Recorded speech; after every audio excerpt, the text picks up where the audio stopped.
Necesitamos de su atención.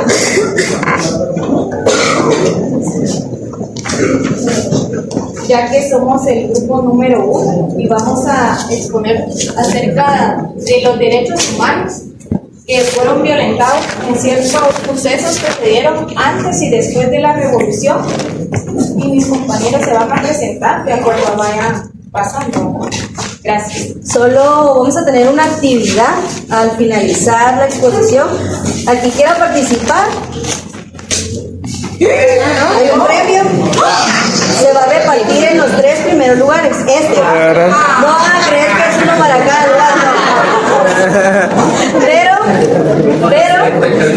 para participar hay una aplicación que se llama Quiz.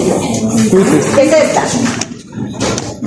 Y va a estar habilitado el reto con este número de código. Para el que quiera de una vez descargarla y ya está listo. ¿Hay descargar? Sí, porque es cuál el número de código. Se puede en línea. Ah, ok, se puede en línea eso. Entonces, yo voy a mandar el enlace, la invitación para el reto al grupo de WhatsApp de Derechos Humanos y ahí va a aparecer el número de código para el que quiera participar. Hay un conteo regresivo y los 3 primeros lugares van a tener premio. El primer premio es de 50 quetzales, el segundo es de 30 y el tercero es de 20. ¿Y en qué consiste? Cada uno de los compañeros acerca de su tema, hay ciertos temas relevantes, los cuales si ustedes captan en su momento, ustedes van a poder, ahí sí que responder las preguntas que están en el quiz, para ahí sí que para poder ganarse el premio, ¿verdad? El primer lugar tiene 50 quetzales, el segundo lugar 30 quetzales y el tercer lugar 20 quetzales, ¿verdad? Ahí sí que el que ponga atención y desee ganarse el dinero, ahí sí que gratis prácticamente, ahí sería todo. Igual les voy a mandar Mándame la aplicación. No, solo metete al navegador. Si quieren todavía no noten esto porque esto puede cambiar en el momento en que les mande la invitación al grupo. ¿De acuerdo? Pone quiz, ese es el nombre que está ahí arriba. También les ayudar que traje el día de hoy, les vamos a pasar un papelito con un chocolate y está el huevo para que sea más práctico para ustedes. Bien, ganado. Pero como no veo, yo me voy a decir Lo compras y tú te lo tomas.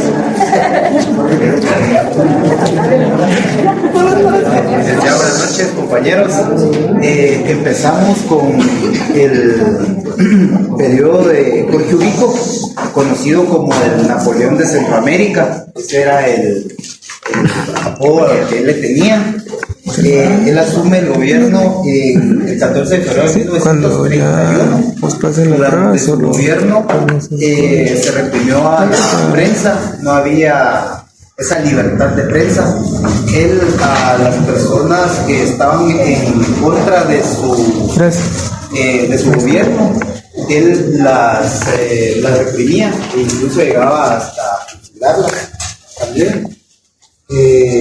Su régimen fue oligárquico, ya que él le brindó mayores, les dio beneficio a los terratenientes,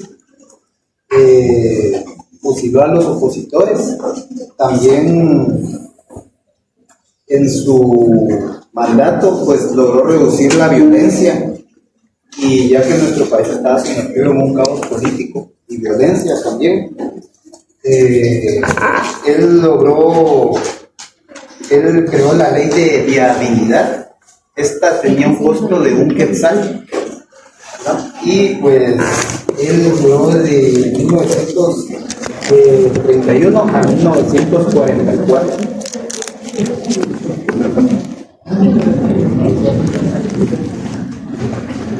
También es que mi nombre es Brenda Morales y le voy a hablar acerca del tema de la vagancia, donde el expresidente Jorge Ubico del año 1934 se derogó la ley de jornaleros, que consistía que los jornaleros ya no le trabajaban a los terratenientes. Entonces vino el expresidente Jorge Ubico en 1934 la ley de la vagancia, el decreto 1996. Entonces él dijo, si los jornaleros o campesinos van a estar en la calle sin un oficio o beneficio, entonces decretó esta ley, o la promulgó el 8 de mayo de ese año, y la asamblea la promulgó el 12 de mayo. ¿En qué consistía la ley de la vagancia? Como los jornaleros ya o campesinos venían trabajando de terratenientes, y para no estar en la calle ociosos en cantinas o en ciertas cosas que no tenían la labor, vino él y dijo, entonces vamos a hacer ese decreto, y se hizo. Entonces, ¿en qué consistía?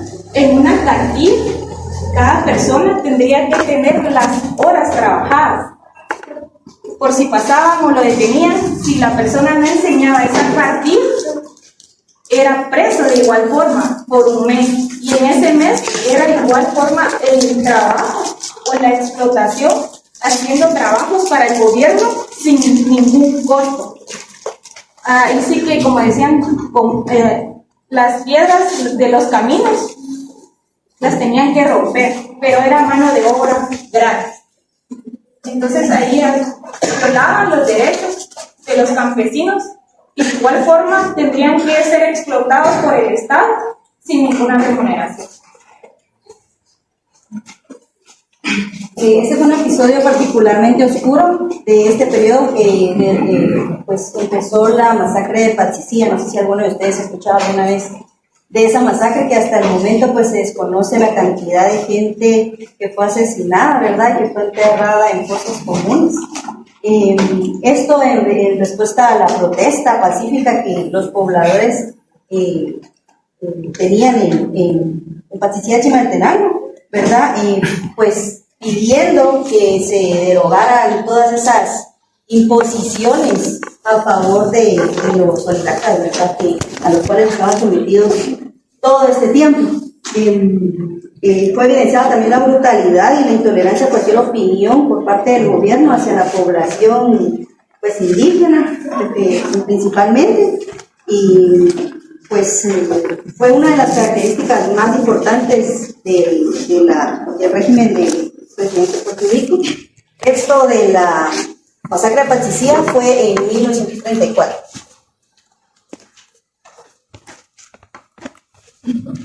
Muy buenas noches, mi nombre es Liliana Pérez. Yo les voy a hablar sobre la prohibición de sindicatos y partidos políticos. Para entrar un poquito en contexto, para que ustedes sepan, a mediados del siglo XIX, pues una de las mayores fuentes económicas en Guatemala era el café, que estaba a manos de los indígenas. Sin embargo, ahí no se hizo el primer sindicato.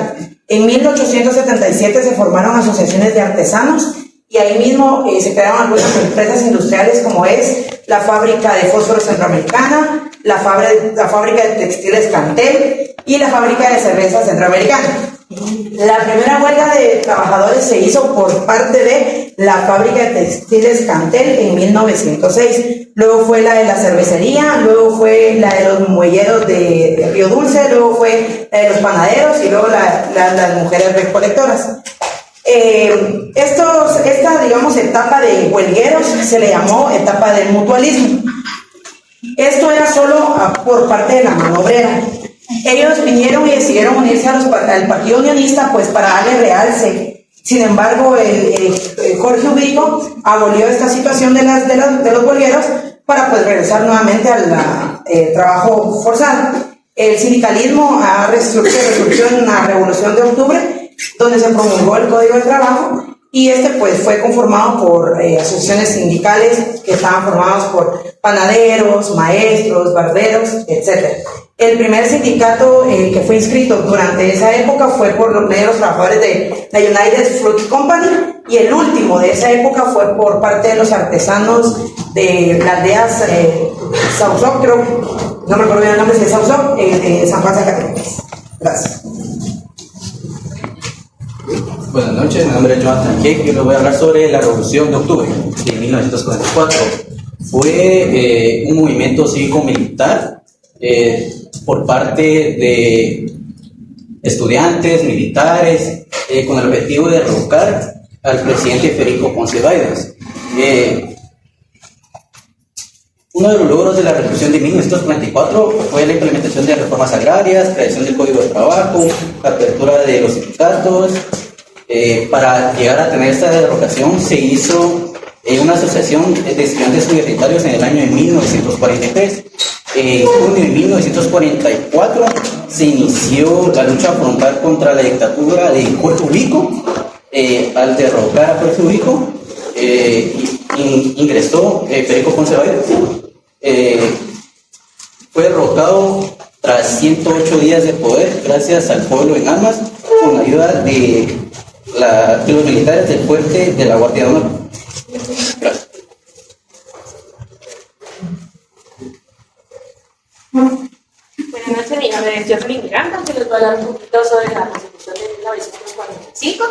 Esta Constitución pues, fue fruto gracias a la Revolución de 1944, pues también se puede decir que se inspiró en lo que es en la filosofía política, ¿verdad?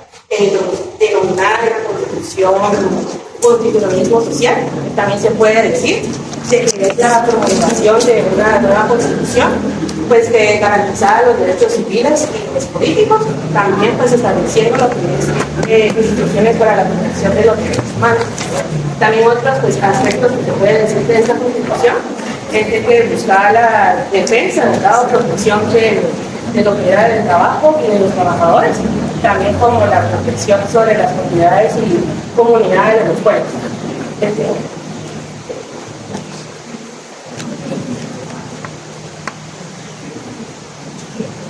Muchas compañeras, pues en esta oportunidad, por consiguiente, vamos a estar hablando de los acontecimientos que se hicieron después de la revolución. A mí me tocó hablar sobre el gobierno de Juan José Arévalo.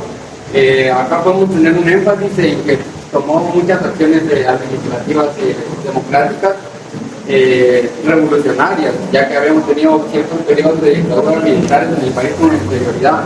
Se plantearon objetivos sociales, económicos, políticos y culturales, educativos también.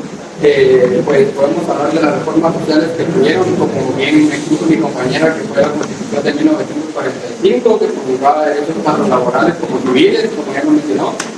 La ley de reforma agraria, que buscaba mejorar las condiciones para los trabajadores campesinos.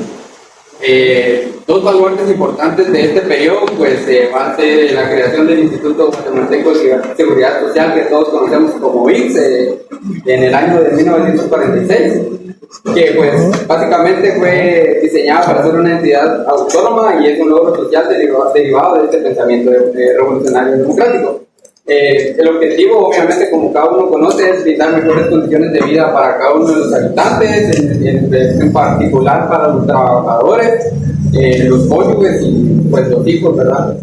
También pues su función principal es proveer servicios médicos, proporcionando la seguridad social de cada guatemalteco.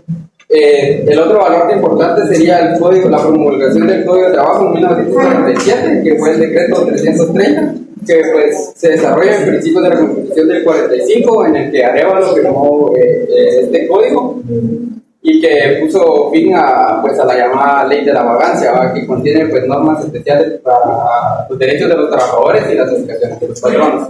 Gracias.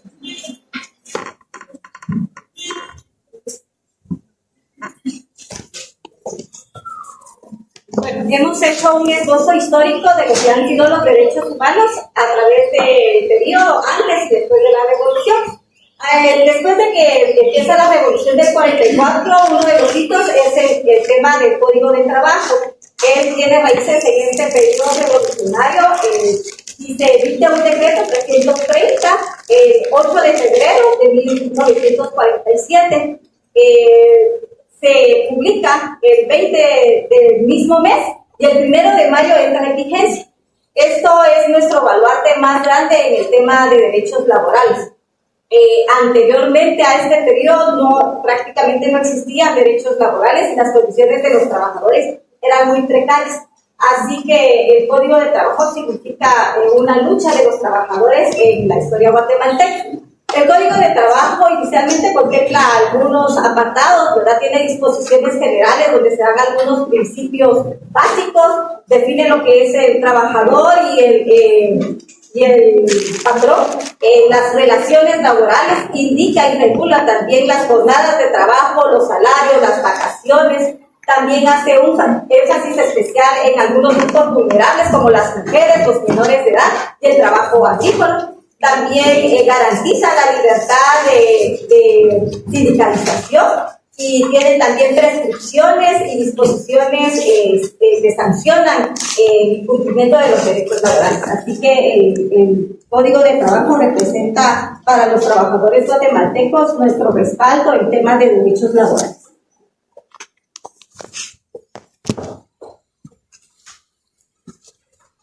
Buenas noches. Vamos a hablar un poco del gobierno de Jacobo Arbenz. Estuvo en el periodo de 1951 a 1954.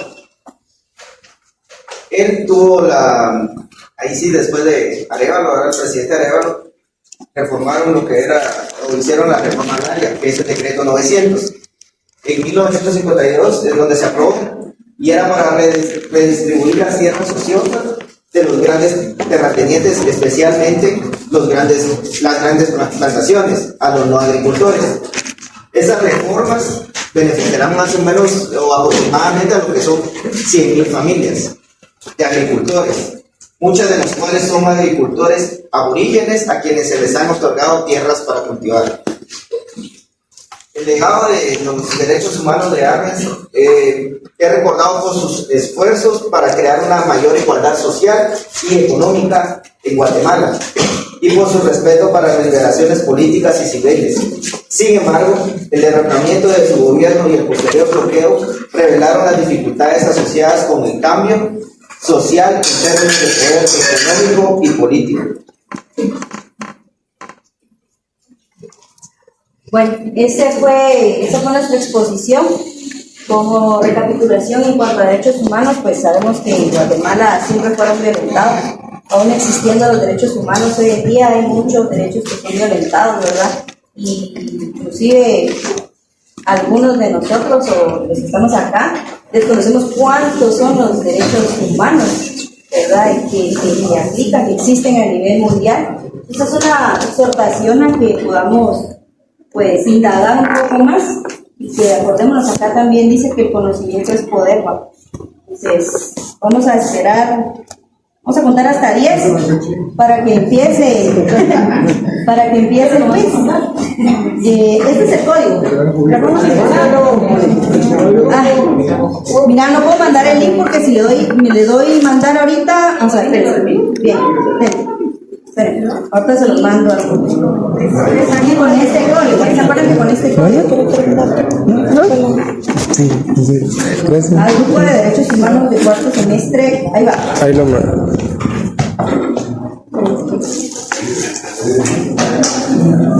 10,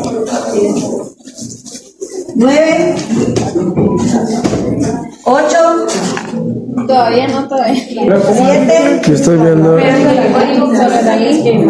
es el código. 95. ¿Cómo le hago? Oiga, yo estoy metida, no deberían empezar y yo ¿Empezar? Ajá. 4. no te desaparece. Se supone que ahí quedó. 3. Ahí vamos. Hay 30. No me carga. Pausa. Ay, cuando dice empezar. 33 hay. 33. Bien, va. Pero no empieza. Voy a grabar pantalla. La aplicación está estipulada para que a cada uno, según el tiempo que tarde, le dé el punteo. Entonces, la aplicación va a determinar quién es el ganador según el tiempo, según la respuesta. Les aconsejo hasta abajo. Va, hasta abajo. Bueno, ya entras hasta abajo antes de que ingresen. Ahí les da unas opciones, va en verdecito. Les aconsejaría yo que desactiven todas. Les van a aparecer como emojis o como caritas o como sonidos. Y eso puede retrasar un poquito de respuesta. Todavía no se puede. ¿Ya? ¿Está bien? No deja. Es que no le han dado a iniciar. Sí, no, es que no he iniciado. Por eso, para que sea parejo. Que todos van a tener el mismo tiempo, solo que todos ahorita descargan descarguen la aplicación y la tengan en su teléfono. Para que todos puedan.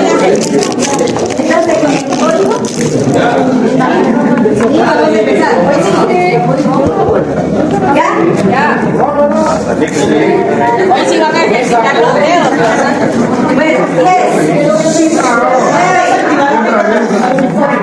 Ya hay casi 50, ¿no? A mí me Sí, pero todavía no deja.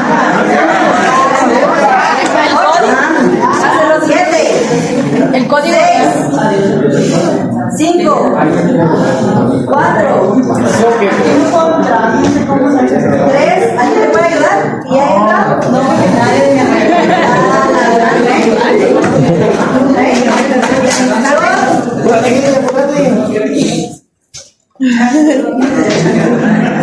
Hoy se bebe, hoy se Pero pones tu teléfono.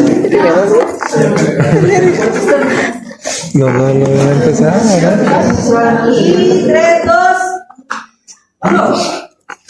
Empieza así. ahora.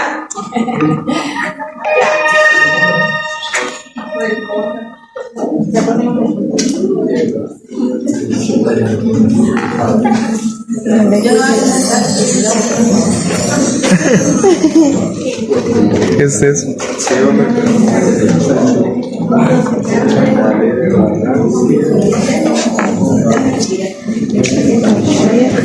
No, 245 días.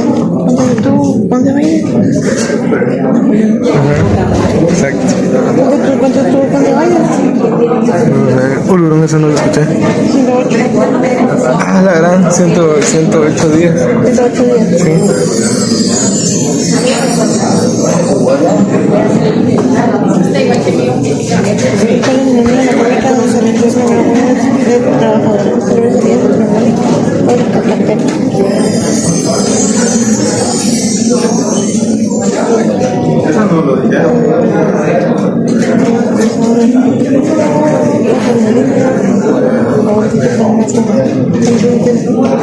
Entonces, ahorita no me...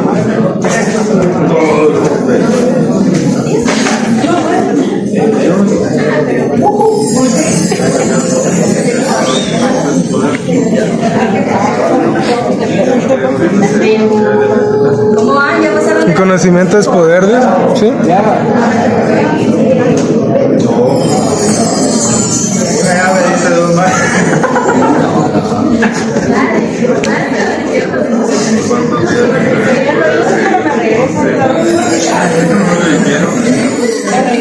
¿Ya? Todas. Es que lo que pasa es que ella va a ver quién es el ganador. Porque si te parece finalizar, yo voy a darle a terminar acá y aquí me va a aparecer tu ranking. Ajá, ¿sí, bueno? Sí. No sé si va a estar. Ya no lo puse. ¿Cómo va? 5, 4.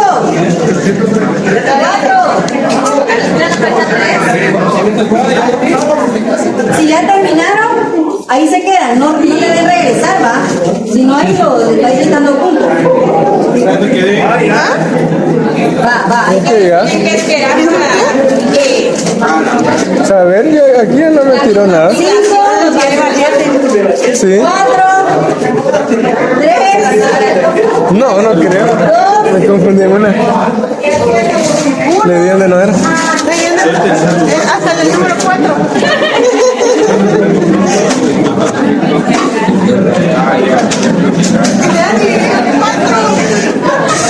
listo. A todos les va a parecer que son ganadores, me imagino. Sí. Ay, tan divinos, pero ahorita les digo quién fue. para que no se sintieran mal. No sé. Tercer lugar. Sí. No sé quién es. James, sí. Largan sencillo, vamos a.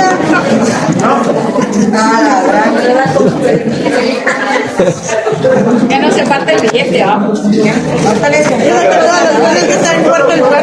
Ah, ¿por qué? En cuarto Creo lugar. que en cuarto lugar, ajá. Y les digo que ahorita no puedo mostrar. Se mostró la tabla de líderes. Fíjate que ah, no, en quinto. Sí, pero estaba cerca. Sí, yo me confundí en una. Sale parqueazo,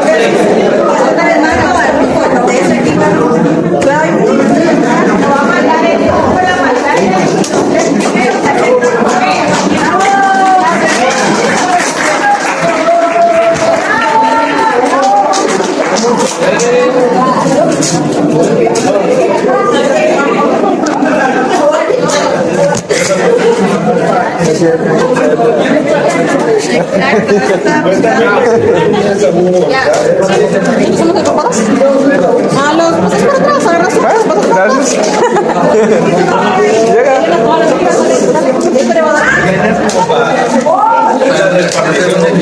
Si les sobran, los pasan para adelante. Aquí una fila.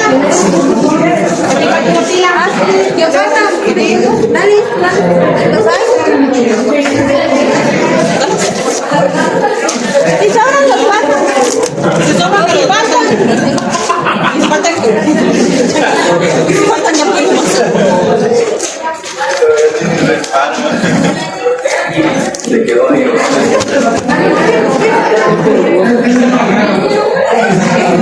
Esa cosa de lo que me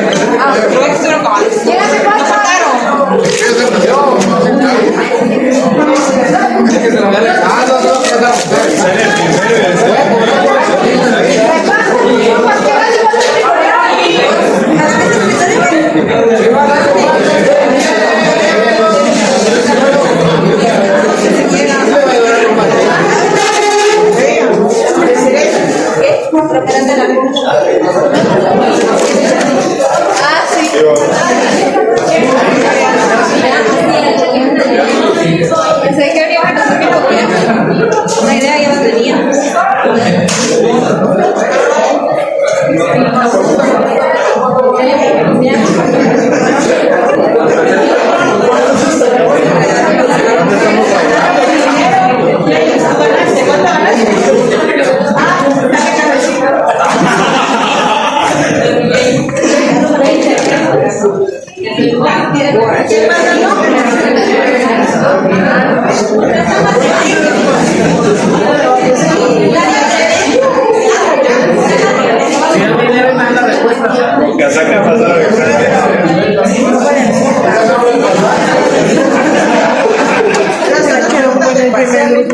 Ya, sí. Ahora ya tenemos reto, ¿Y qué en quinto lugar? Por el tiempo, tenés que responder más rápido. Sí. Dale más 30. ¡Ay,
que el día de hoy pues vamos a hablar sobre la situación de los derechos humanos durante el conflicto interno.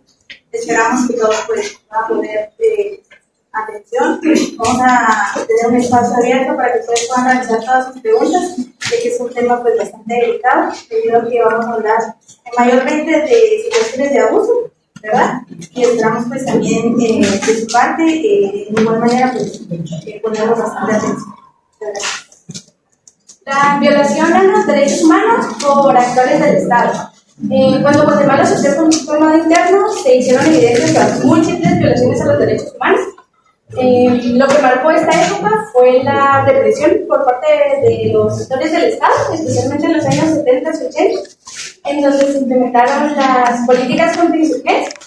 Entre estas estaban las masacres, la tortura, las desapariciones forzadas, la estrategia de tierra arrasada. El objetivo de esta era la eliminación total de aldeas o comunidades rurales para evitar que se apoyaran a los grupos insurgentes. Uno de los momentos más atroces y sangrientos que se vivieron en el conflicto armado interno fue la masacre de Hueca. Esta tuvo lugar el 6 de diciembre de 1982. Por parte también de la estrategia de tierra arrasada, por parte del gobierno de Efraín Osma, en donde un grupo de soldados de élite, entrenados con tácticas contra insurgentes, llegaron a 2 años, una comunidad asentada en PT, y masacraron a más de 200 personas, muchos de ellos eran mujeres y niños. A estas personas las asesinaron cruelmente, las fusilaron prácticamente, las golpearon y las torturaron hasta la muerte para luego ser arrestadas y enterradas en una fosa común. El objetivo de eso era eliminar a posibles simpatizantes de la guerrilla y, a pesar de las sospechas que había, nunca se encontraron evidencias concretas para justificar la violencia decidida contra esto. Crímenes de guerra y violaciones por grupos armados no estatales. Estos, a comparación de los grupos pertenecientes de ese Estado, fueron muchas violaciones impunes porque no se pudieron tomar en cuenta, porque como muchos de ellos estaban escondidos, tenían tomadas las caras, no se podían identificar qué tipo de personas eran. Entre los crímenes y violaciones podemos encontrar como secuestros, toma de rehenes, desapariciones, reclutamiento de niños soldados, violaciones por montón, ¿verdad? Una de estas violaciones es que muchos grupos armados hicieron varias violaciones, niñas, mujeres, inclusive a veces hombres. Estas víctimas eran secuestradas y obligadas a ser esclavas sexuales, porque así era como tal como se tomaba. También, como digo, reclutamiento de niños soldados. Los niños eran reclutados por solidaridad y eran obligados a ser parte de ese movimiento civil, de esta violación. A veces también arreglaban sus vidas en los campos de batalla. Y como les comenté, había muchos secuestros con la red. Los secuestros eran más que todos tomados como fuentes de financiamiento para estos grupos. Por ejemplo, los rehenes los usaban como cambio de moneda, ya que como era grupos no pertenecientes al Estado, si el Estado los llegaba a pagar, ellos tomaban a muchos rehenes y lo usaban como cambio de moneda. Usaban a estas personas, a los rehenes, para poder recuperar a sus aliados del Estado u otros grupos. Desplazamiento masivo y refugiados en Guatemala. El desplazamiento masivo, las principales causas que se dio fue por los crímenes, las masacres que daba el ejército a la comunidad indígena y campesina, porque eran acusados de ayudar a la guerrilla. Entre los refugiados se formaron 2 grupos, desplazamiento y forzado, y los refugiados, tanto internos como los que tuvieron que emigrar a otros países para poder salvar sus vidas. Los que se quedaron en Guatemala fueron huyendo a áreas urbanas para poder vivir. La vida de los refugiados era muy precaria, extrema pobreza. El acceso era limitado al agua potable, alimentos, tipo de vivienda, y muchos de ellos no pudieron recuperar sus casas, sus terrenos, después de los acuerdos de paz que se dieron en 1996. Yo les voy a hablar sobre la dificultad para juzgar y sancionar a los responsables que violaron los derechos humanos. A pesar de esto, es preocupante el retroceso del Estado de Derecho que está viviendo Guatemala, también los casos de injusticia. Actualmente, los tribunales de Guatemala se llevan aproximadamente 52 casos de conflicto armado interno que no han tenido algún avance en sí. Uno de ellos es el del Darío Militar, en la que 195 personas fueron desaparecidas forzosamente, sufrieron tortura y violencia entre los años de 1983 a 1985. La retroexcavación del esfuerzo de justicia, porque realmente suceda, fue la sentencia que dio la Corte de Constitucionalidad en el caso de Río Montt, en la que se dio un dictamen borroso de los hechos de la condena por genocidio. Esta fue una desigualdad total en la que no se cumplió la condena que él debió tener en este caso. Buenas noches, yo les voy a tocar el tema del rol de las organizaciones internacionales y de la comunidad internacional durante el conflicto armado interno. A raíz de este hecho histórico en el que se violentó fuertemente los derechos humanos en nuestro país, fue más que necesaria la intervención de organizaciones internacionales y de la comunidad internacional. Esto a través de movimientos sociales en los que estas organizaciones participaban para demandar una mejor calidad de vida, de derecho laboral, libertad de acción. De igual manera, rechazar la opresión. Lastimosamente, este tipo de actos fueron perseguidos luego, como mencionaban mis compañeros, por asesinatos, por desaparición y de igual manera por torturas.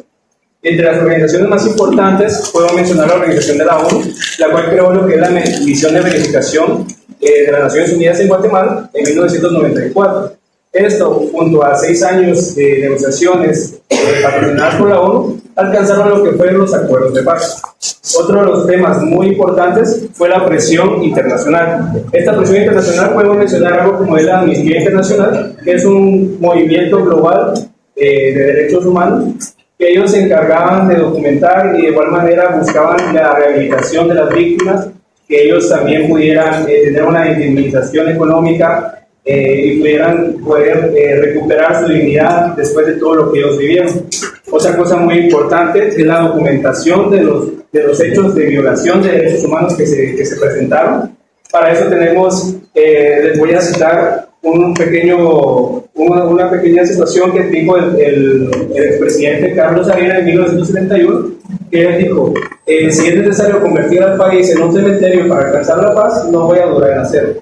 Y eso fue lo que sucedió. Pues en el texto de Guatemala Crónicas de Violación de los Derechos Humanos, ahí nos refleja que hay muchos casos, hay 50 casos de ejecución extrajudicial, 200 casos de desaparición y solo entre el margen de tiempo de 1981 a 1984. Eso, siguiente. Buenas noches, compañeros. Otro punto importante es la memoria histórica de la reconciliación, ya que es un punto esencial para poder comprender lo que fue el conflicto armado. Esto también nos permite ver cuáles son las víctimas, comprender qué fue lo que pasaron, también buscar justicia para ellos. Otro punto es también educarnos para que los errores del pasado no se puedan volver a cometer. Una de estas formas que se puedan servir para esto son las iniciativas de reconciliación, las cuales documentan y sancionan los crímenes que pasaron y los que se pueden cometer que se puedan parecer a los de los pasados. También promueven la justicia social y la recuperación. Algunas de estas iniciativas son programas de preparación, mesas de diálogo, y la más importante que fueron los acuerdos de paz que fueron firmados por Álvaro Artú el 29 de diciembre de 1996, el cual ayudó a englobar todo esto y que por fin se pudiera dar un cese o un clima de conflicto armado y a todas las personas que pasaron por esto, ya sea baja o mucho o poco, recibieron justicia. Buenas noches. El tema a explicar es el derecho internacional humanitario, que es una rama propia del derecho que se encarga de proteger a las personas que no participan o que no hayan participado en ninguna clase de combate, de guerra o de conflicto armado.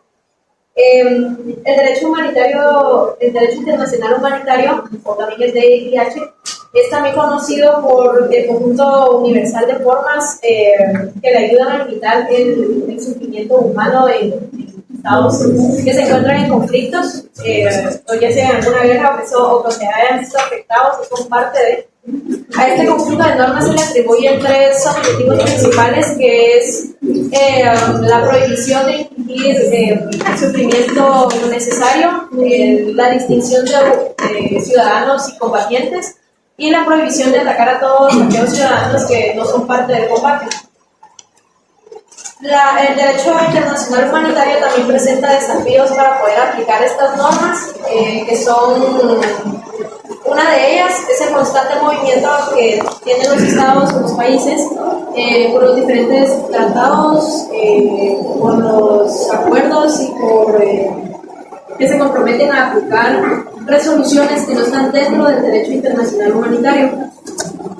El derecho internacional humanitario tiene como principales fundamentos lo que es la humanidad, la unidad, la universidad, la independencia y sobre todo el voluntariado. El voluntariado sobresale de estas funciones, de estos fundamentos, porque gracias al voluntariado es que se llega a las personas afectadas. Un claro ejemplo acá en Guatemala es la Cruz Roja, que es no solo conocida acá, sino mundialmente, porque a través de la Cruz Roja se crean voluntariados, recaudaciones y donaciones. Se llega a personas que han sido afectadas por combates o conflictos armados.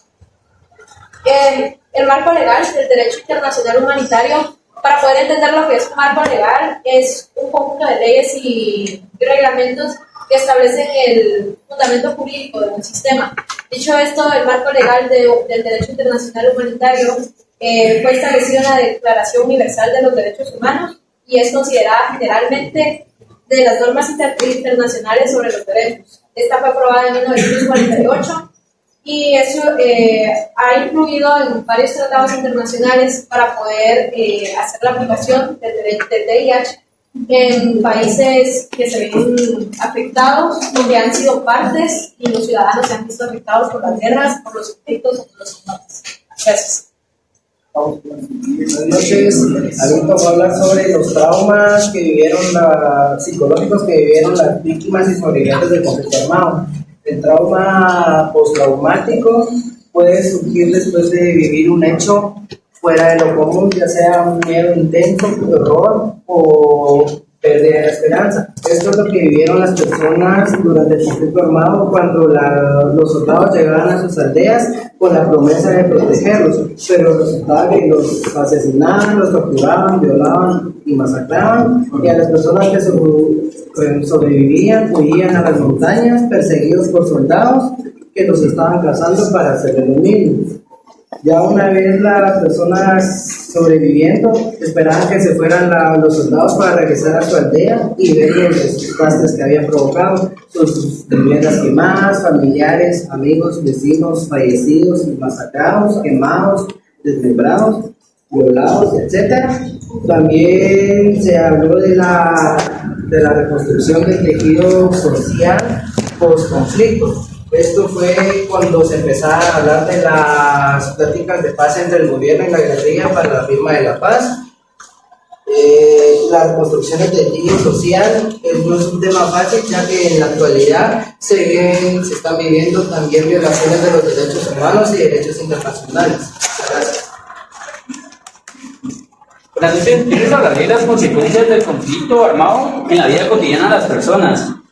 Pues ya sabemos que en el conflicto armado hubo demasiadas consecuencias, pero las que tuvieron mayor impacto fueron las mujeres y los niños, ya que las mujeres eran abusadas sexualmente, torturadas y pues como mis compañeros lo dijeron, y los niños pues de igual manera, algunos eran violados, otros fueron asesinados y también los reclutaban para poder, los reclutaban las estructuras del Estado para poderlos tener como soldados o que tuvieran otros roles dentro de la organización.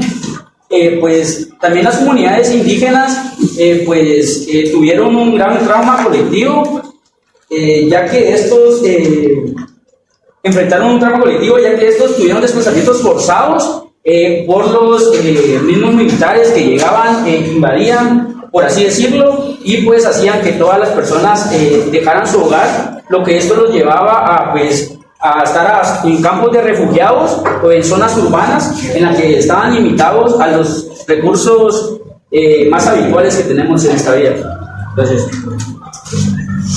bueno, compañeras, entonces nosotros en esta parte de nuestro estudio dirigido directamente a los derechos humanos durante este periodo tan oscuro para el pueblo guatemalteco, tratamos de resumir 36 años de violencia en 15 minutos, lo cual es algo un poco complicado. Sin embargo, quisimos abarcar la mayor parte posible de crímenes de los cuales se cometieron por parte del Estado, y nos debería garantizar nuestros derechos sustanciales e inalienables, pues principalmente de quien los arrebató, principalmente del pueblo maya, de las etnias mayas, las masacres mayor conocidas como la del pueblo Xil, la masacre de las Pecerres. De igual manera, pues existen millones de testimonios directamente de las personas que vivieron en carne propia esta etapa del pueblo guatemalteco, que fue el conflicto armado interno. Nosotros les entregamos un tutorial donde tratamos de abarcar lo más importante de nuestro tema, y de igual manera hay una parte donde está un código QR, no sé si lo logran ubicar. Este es un museo dedicado a la memoria del pueblo guatemalteco. No solamente abarca el tema del conflicto armado interno, sino de varias etapas de donde el pueblo guatemalteco pues fue violentado a sus derechos humanos. De igual forma, esta casa, el lema es principalmente: quien no conoce su historia está condenado a repetir. El inconveniente que tenemos mayormente en nuestra educación o formación como estudiantes y profesionales es que no se habla de este tema o de esta época, porque es muy traumática, no solo para nosotros que conocemos de ella, sino mayormente para quienes todavía viven y son testigos y vivieron en carne propia de este conflicto. Mayormente, como lo indicaban nuestros compañeros, las mujeres, niños y hombres fueron masacrados. De hecho, el Monseñor Gerardi tiene un libro llamado El arte del asesinato político.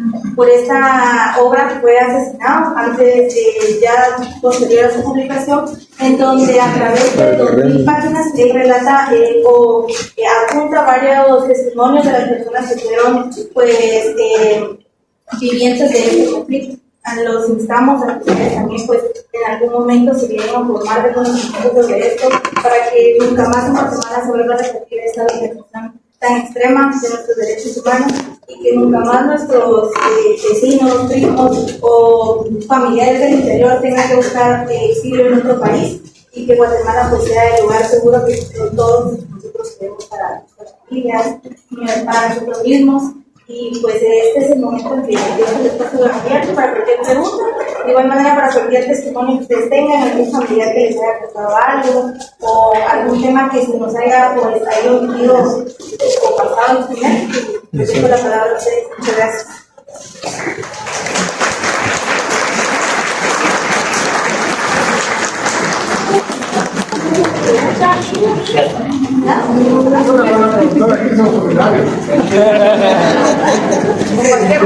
Por favor. No, felicito a los dos grupos porque están usando la tecnología, código QR, cuestiones en chat para premios y todo está bien. Me parece la dinámica porque hay que modernizarse también en ese tema, ¿verdad? Pues en relación a este grupo, tal vez a contar un par de cositas nada más. Cuando ya se empieza a hablar de acuerdos de paz, viene una misión de las Naciones Unidas para Guatemala, MINUGUA, que es la que orienta, etcétera, para ir tratando de solventar ese conflicto. También se crea una comisión especial de atención a refugiados y desplazados, llamada CEAR, eran sus siglas, entre otras cosas. Pero lo más importante es que, aunque hubieron delitos que se cometieron en ese momento, que después se tipificaron en el Código Penal, pero ahí no es retroactivo y retroactivo. tal y como dice el señor presidente, a veces no entiende qué es retroactivo ni qué es irretroactivo. No, acá se dio mucho el delito de desaparición forzosa, ¿sí? Entonces la Corte de Constitucionalidad dictó un fallo indicando que el delito de desaparición, estoy hablando, señorita, estoy hablando, el delito de desaparición, ya le voy a dejar puntos en la exposición por estar interrumpiendo. El delito de desaparición forzosa es permanente en el tiempo, es decir, que no prescribe y no hay irretroactividad. En ese tiempo quienes cometían mucho ese delito eran los comisionados militares, que eran unos aliados del ejército que amablemente le iban a pasar el lazo a las ferias para llevarse a los patojos para prestar servicio militar obligatorio. Pero también había gente que era delatada por sus vecinos, que era guerrillero y también lo iban a traer, pero ese ya no aparecía. Aquí en Chimaltenango, San Martín Jilotepeque, se dio un caso donde desaparecieron 16 personas y al comisionado se le juzgó por esas 16 desapariciones forzosas. El Tribunal de Sentencia de Chimaltenango dictó el fallo y la Sala de Antigua, cuando era el presidente, conoció en apelación y yo hice la sentencia de justicia transicional. Me llevó 2 semanas hacerla y 150 páginas. Porque eran 14 litigios, 16 desaparecidos. 16. Y el apelante planteó apelación de forma, apelación de fondo sobre cada uno de los desaparecidos. Entonces la sentencia de primer grado era de 200 y la mía salió 150. Y aparte hubo también una en Chiquimula, en la del Junte, también unos comisionados que también nos condenaron por eso. También mencionaron los compañeros el caso del juicio al general Ríos Montt. Pero ahí ese juicio se cayó por un error de la juez. Porque hay un artículo, lástima que no cargo mi log, pero otro día lo miramos, que dice que el compañero es juez y yo soy abogado litigante, pero ya hemos tenido discrepancias, ya yo lo he recusado. Entonces, si yo voy a estar en una audiencia con usted no me permite estar en audiencia, porque usted tiene la autoridad como juez. Y si ya tuvimos pleito, usted ya me recusó, o yo ya lo recusé, perdón, entonces no puede estar. Y eso era lo que ella tenía que haber hecho con el abogado García Gudiel y no lo hizo. Entonces todo eso hizo que anularan el juicio. Entonces anuló el juicio, entonces este señor al final no fue condenado. Otro tema, un caso que a mí me cae mal que le pongan nombre y apellido a los casos, porque al final se tergiversa todo. ¿Por qué les digo esto? Sacaron un caso que se llama Creonpaz, ¿sí?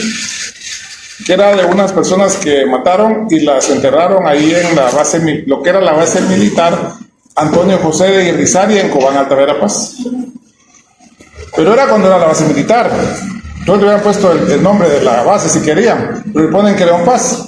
Posteriormente, ya cuando se firma la paz y todo, Guatemala tiene ahí en ese lugar donde se dieron esa masacre, ahí forman a los soldados que van a las misiones de paz, al Congo y a todos esos lados. O sea, vienen de otros países a estudiar aquí, que son los famosos cascos azules de la ONU, que andan en el Congo y aquí y allá. Ahorita andaban hace poco por ahí. Entonces, ahí es donde los forman. Y le ponen al caso Creonpaz de los que habían matado. O sea, no tiene mucha lógica, ¿verdad? Tiene mucho sentido.